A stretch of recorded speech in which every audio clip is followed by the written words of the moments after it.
Okay, so if you've been using your formulas for joint and conditional probabilities and you've got some numbers out and you're wondering what it all means, then I'm going to attempt to show you by calculating out an example into a two-way table. Now, this is not the fastest way to calculate marginal and joint and conditional probabilities, but hopefully it will show you where the numbers come from. This is the example for the 233 students from their quiz where we had a wholesaler doing deliveries. The company has found that 30% of its orders falls into the large classification. The initial estimation of orders is 90% reliable for large orders, but only 75% reliable for small orders. Now we're going to call the orders that are classified large as blue, because then it saves us having to say actually large and just classified large.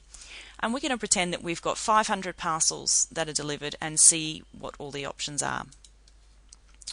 So I've set up a two-way table here where I've got columns of large and not large, and I've got rows for blue and blue. I've decided that I'm going to have a total of 500 deliveries, but you could pick any number if you want to see how the numbers work out. Of those 500 deliveries, we were told that 30% of them are large. So in the total large cell, we've got 0.3 times 500, which gives us 150 large deliveries, which means that the not large deliveries must be the difference between these two, which is 350. We're then told that out of the for the large deliveries, they're 90% reliably classified as blue. So 90% of 150 is 135, which leaves us 15 large deliveries which are classified as not blue. And over in the not large column, we've got 75% of the not large deliveries are classified as not blue, leaving us with 87.5, or the difference between 350 and this calculation, of the not large deliveries which are wrongly classified as blue. So this is a two-way table, and this is what the number of deliveries will look like if we say we've got 500 in total. Now from here we can have a look at what the marginal, the joint and the conditional probabilities are, and it should help explain what all the different numbers mean. So if I scoot across to the marginal probabilities,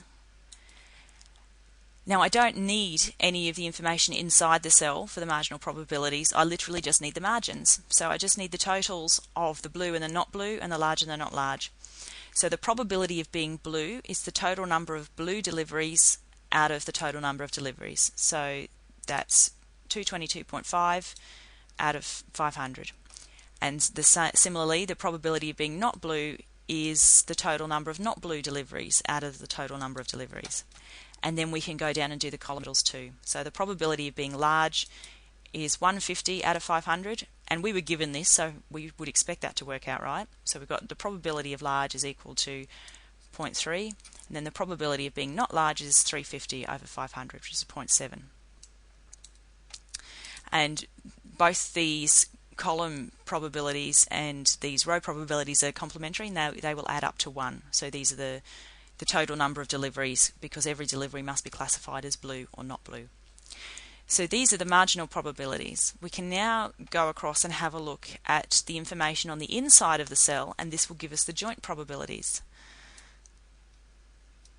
So I've copied the cell out at the top here just to remind us what all these numbers are, and then I've put in some spare rows with each cell to calculate these probabilities. So if we look at just the cell which is large and blue, and we have 135 deliveries out of a total of 500, a grand total of 500 deliveries, this gives us our joint probability of being large and blue. So we write this as being the probability of being large and blue is equal to 135 out of 500. And similarly, we can go to the cell for large and not blue, which is 15 deliveries out of 500. So the probability of being large and not blue is equal to 15 out of 500, or 0.03. And we can do that for the rest of the cells. So those are our joint probabilities, the probability of being two things at the same time. Now we're going to have a look at our conditional probabilities. So to start off with, let's have a look at the probability of being something given that we know that it's large. And because we know that it's large, we're only interested in the column for large, and we're not interested in the rest of the table.